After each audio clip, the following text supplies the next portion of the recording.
So the story I want to talk about today is whether Nick Saban should take another crack at the NFL or not. Of course, Nick Saban is coming off a convincing win over the Ohio State Buckeyes in the national championship for college football. And I think Nick Saban has 7 national championships at this point. So he has nothing left to conquer in college football. And I'm sure winning never gets old. You know, Nick Saban could probably do this every year for the rest of his life, and he would be perfectly fine with that. But at some point, he's going to want to be challenged. You know, he's such a competitive guy that he's going to want another challenge. And I'm sure the fact that he didn't do too great with the Miami Dolphins lingers in the back of his mind. You know, he's thought about it plenty of times, you know, taking another shot at the NFL. But I don't really believe the narrative that, you know, he was a total failure in the NFL. Yeah, he had one stint with the Dolphins for 2 years that didn't work out. But the fact is, you know, Bill Belichick struck out in Cleveland. Pete Carroll struck out with the Jets and the New England Patriots before, you know, going to USC, then Seattle.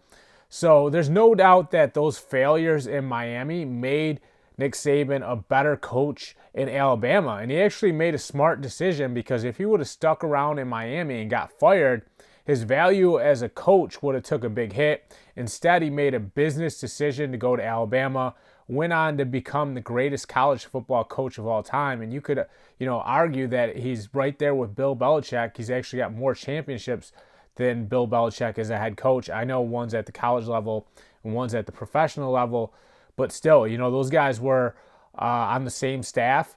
I guess you can say Nick Saban was on Bill Belichick's staff with the Cleveland Browns back, I think, in like the 90s. So, you know, those guys both went on to have legendary runs after that stint in Cleveland.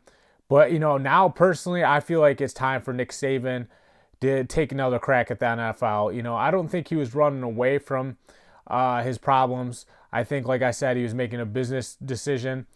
But, you know, to me, Nick Saban seems like a guy that wants to run towards his struggles. And, you know, that challenge of the NFL is really going to help him, you know, overcome that one setback that he really had in his career. And I'm sure he's had plenty more along the journey, but that's the one that really stands out in the viewers' minds as, you know, his Achilles heel. People will always go back to the fact that he didn't do anything with the Dolphins and kind of throw that in Nick Saban's face. So if he goes back to the NFL, he can right his wrongs, so to say. I'm John Kuzma. Check out endzoneblog.com.